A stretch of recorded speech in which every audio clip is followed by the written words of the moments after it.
Non, en fait, évidemment, j'ai fait beaucoup de films sur le nazisme. Toute ma vie, je n'ai fait presque que ça, j'ai l'impression. Le dernier était sur Guy Môquet, l'année à Londres.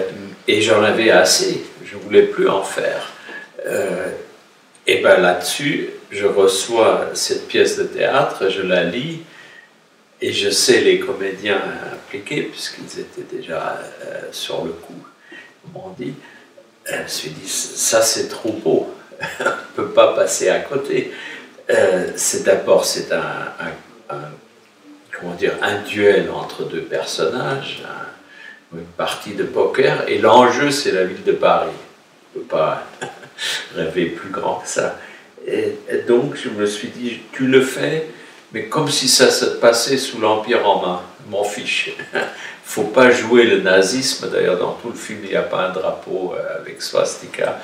Il faut simplement que ça soit un drame passionnant, en dehors du contexte.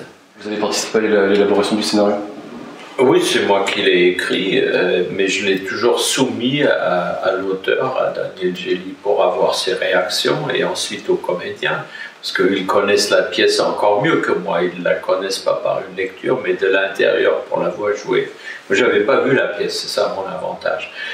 La possibilité du cinéma, c'est pas seulement d'ouvrir, d'aérer, d'aller dehors, d'aller sur les toits ou dans les égouts ou dans le métro, mais c'est surtout d'être tout près des personnages avec la caméra. Quand on jouait même au théâtre, je me disais, oh là là, c'est dommage qu'on n'ait pas une caméra pour prendre ces moments-là, puisque c'est une partie d'échec. Et que au théâtre, évidemment, on est soucieux de se faire entendre de 700 personnes. Donc, mais la diplomatie, ça se joue à mots feutrés. Et ça, c'est comme un duel. Donc, il faut vraiment, quelquefois, être dans un rapport extrêmement humain, de conversation, presque normal, avec des arguments très forts, mais qui sont comme un face-à-face terrible. Violent même à certains moments, mais il est d'autant plus violent qu'il se passe comme dans une conversation.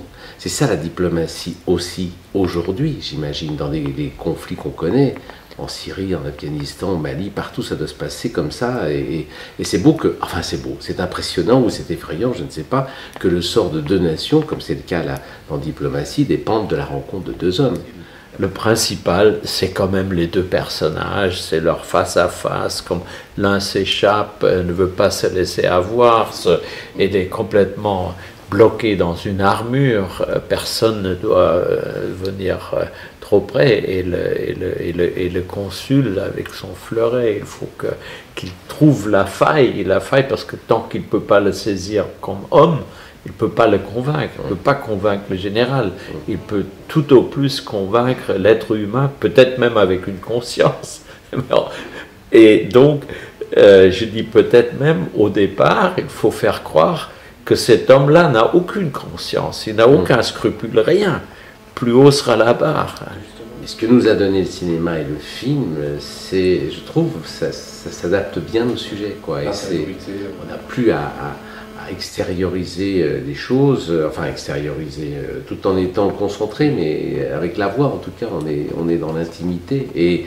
Mais avec quelquefois, c'est ça qui est terrible, c'est qu'il y a des choses, des arguments très forts, péremptoires, qui sont, parce qu'il n'y a pas un bon et un méchant, il y a vraiment des arguments qui peuvent s'entendre. Il y a le gouverneur, le militaire, et puis il y a le diplomate, mais ils peuvent vraiment tout d'un coup je sais pas, avoir des arguments devant lesquels l'autre est totalement impuissant. Et même, il y a un moment donné où il dit, mais qu'est-ce que vous feriez à ma place?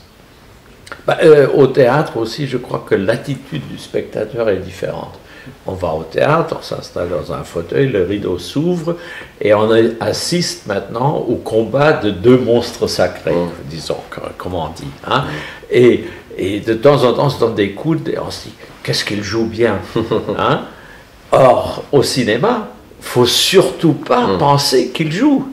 Non, on voit une image, on voit, c'est comme si une caméra avait été là au moment où il y a le combat, mais il ne faut surtout jamais qu'on pense qu'est-ce qu'il joue bien, parce qu'on perdrait la crédibilité.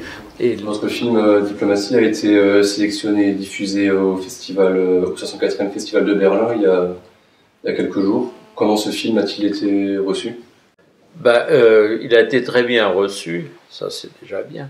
Mais curieusement, j'avais l'impression que le public allemand, et j'avais beaucoup d'amis à qui j'ai parlé après, était aussi ému que le public que j'ai pu rencontrer en Bretagne, le seul endroit où j'ai déjà montré le film. C'est-à-dire que quand même aujourd'hui en Europe, une ville comme Paris, elle n'appartient à personne. C'est quelque chose d'universel, ça fait partie de l'héritage de tout le monde. Et il s'agit véritablement là de sauver un bout de notre passé commun. Ce à quoi je ne m'attendais pas, c'était l'émotion que le film génère chez les gens, alors qu'ils savent quand même tous que Paris est toujours là. Oui, n'a pas brûlé, que je sache. Et néanmoins, d'un coup, ce sentiment, enfin, oui, cette émotion, que ça aurait pu être détruit, que ça aurait pu ne plus être là, et que donc, en conséquence, il n'y aurait jamais eu de rapprochement franco-allemand, il n'y aurait jamais eu de réconciliation, en tout cas pas si facilement, il n'y aura probablement pas du tout l'Europe que nous connaissons aujourd'hui.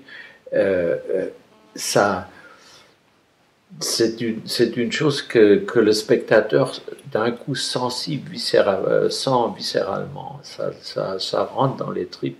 Et c'est ça la force de la pièce que vous avez senti aussi tous les soirs, que, comment dire, presque miraculeusement, ça prend sur les gens. C'est un pan d'histoire un peu méconnu, c'est-à-dire que les Français, enfin les Allemands, je ne sais pas, mais je pense que les Français ne savaient pas du tout que Paris... Et les Allemands encore moins. Oui, peut-être.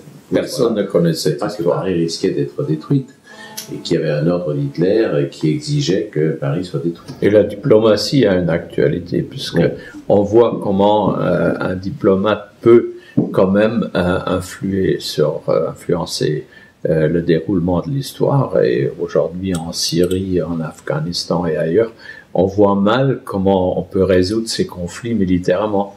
Il faudrait des diplomates tels que Nordling.